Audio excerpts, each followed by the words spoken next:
بل جهاد دی په همدې کې او په دې جهاد سره په څنګ کې خدای دې نه ګناهګري بل ترهګري ده چې تازه یې د حقانیه دارالعلوم مشر هم قرباني شو.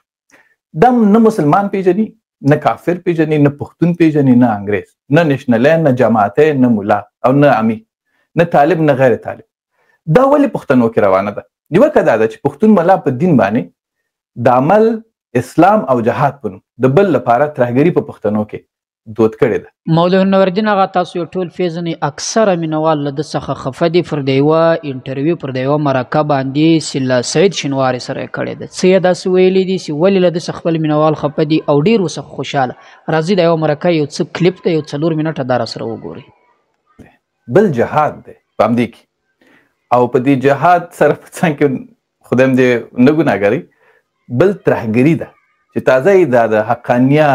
دارالعلوم مشر هم قرباني شو. دم نه مسلمان پیژني نه کافر پیژني نه پښتون پیژني نه انګریز نه نشنلین نه جماعتي نه مولا او نه طالب نه غیر طالب.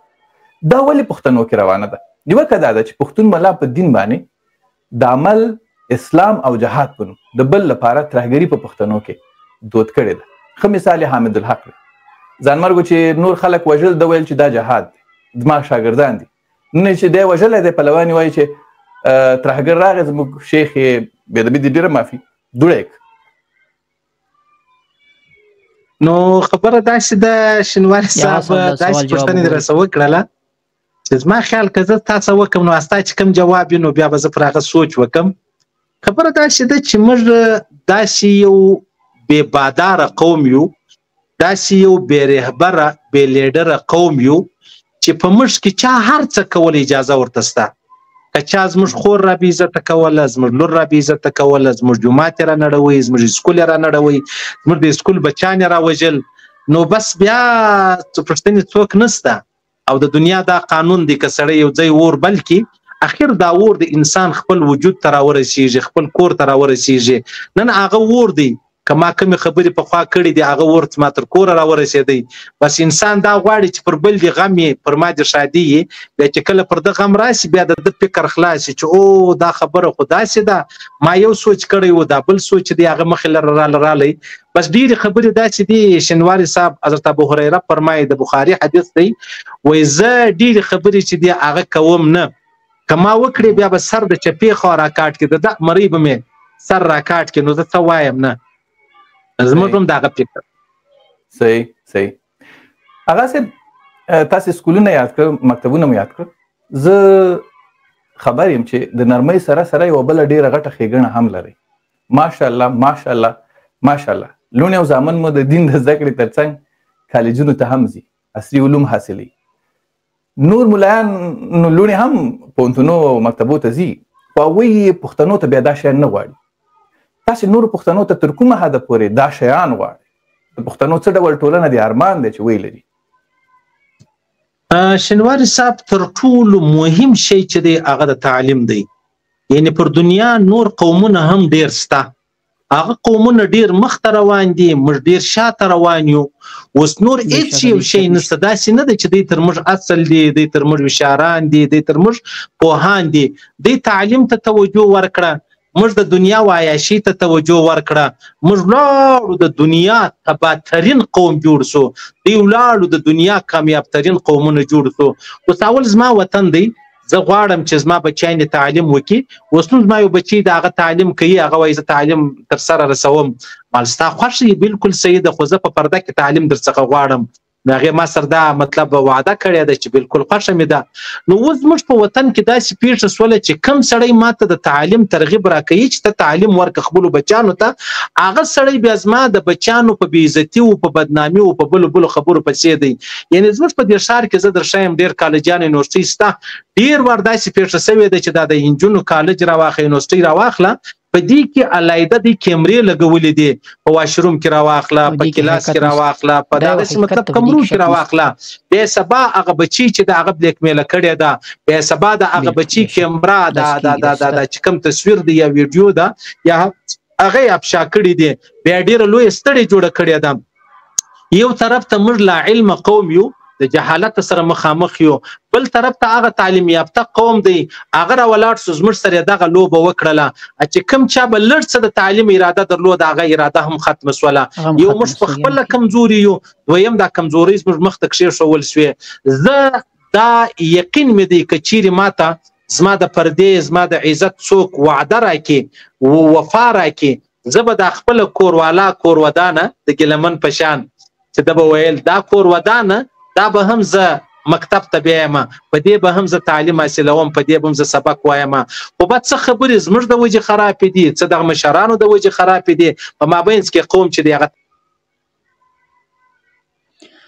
دوستانو د مولانا نورالدین اغا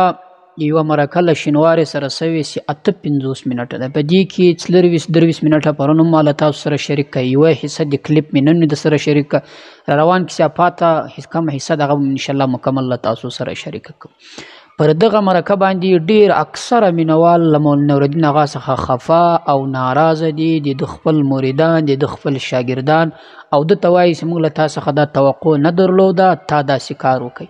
هغه خبرې زه درته ښایم پر کومو ځایو له ده څخه ناراضه ده د سندرو په هکله باندې هغه پوښتنه جن کوي دی ورته جواب ورکوي چې مثلا هغه تاسو ولیدئ چې زما دا سندره خوښه ده دا داسې اورم مثلا پر هغه باندې اکثره خلک اوسه ناراضه دي بل مهم چې په دې کې و دوه شیان پر دغو دوه باندې اکثره مینوال له ده څخه ناراضه دي خپل شاګردانو کې هم داسې خلک شته چې یو د مولانا حمید الحق صاحب په هکله باندې هغه پوښتنه ورڅخه کوي دی د دوی په وینا باندې چې مولانا صاحب دغه کمی خبرې چې دی وی پی چې ولې دی په صفا الفاظو نه ورته وایي چې بالکل هغه کسان چې کم دی جهاد خلاف یا مثلا داسې کار یې کوئ پر هغو باندې چې به کومه فدایي حمله کېدله دغه فدایي شهید او هغه نه و او کم چې نن پر مولانا حمید الحق صاحب باندې کومه حمله سوې ده دا یقیني شهید ده دې ته علماو شهید ویلی دي نو مولانا صاحب به دا رنګه صفا سیده سپینه خبره او داسې جواب به یې ورکړی و دوهمه خبره چې مثلا هغه داسې جن کوي چې نیشنلان که وګورئ یا باچا خان راواخې دی مولانا صاحب ورته وایي زه د هغه د نظریې د فکر سړی یم وایي دا باید نو وویل سوي پر دې باندې چې ناراضه بله دوهمه خبره بله دریمه خبره چې د مثلا هغه دا ده چې مثلا دغه خبریال دا ګوري داسې سخت سوالات هم جن کوي دا خبریال دا پوښتنه جن کوي چې هغو خلکو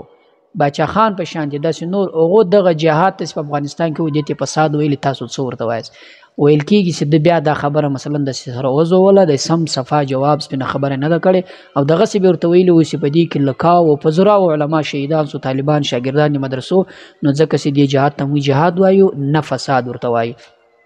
داسې نور څوري خبرې هم وکړې پر دغه خبرو باندې پر سوشل میډیا باندې ډیر زور لګېدلی د فده پسې مثلا مختلفه خبرې کوي موبین صاحب جنرال موبین تاسو پیژنئ هغه مې مرکه ورپسې کړې ده هغه دا ویلي چې مثلا نورالدین اغا مثلا له ده څه غلطۍ سوي دي او دی پر دغو غلطیو باندې معافي وغواړي پر میډیا دې راسي خپل بیان دې وکړي د خپلو خبرو وضاحت دې وکړي او موبین صاحب وایي جنرال موبین صاحب وایي دغه کمې پوښتنې چې دا خبریال شینواری کوي دا ټولې خبرې غرضي دي منافقتانه دي او دا منافق سړی ده داسې پوښتنې جن وکړلې چې دغه خبرو ته دا مولانا صاحب مجبوره کوي مولانا صاحب ښه سړی ده ډیر خلک مثلا مولانا صاحب باندې تنقید کوي او ورته وایي چې ته خپل فضائل او خپل ثوابي مثلا داسې اصلاحي بیانونه نشر کوه په دوی کیسو کې ته کار ملره او دغه تنقید هم ور باندې کوي چې مولانا صاحب ځکه چې سعید شینواری ته کلکې خبرې ونه کړې او نه یې سخت جوابونه ورکوي د دې خبرو ځکه چې مولانا صاحب پر دې بیریږي چې زما مینوال زما د یوټیوب یا د فیسبوک یا د ټیک ټوک هغه کم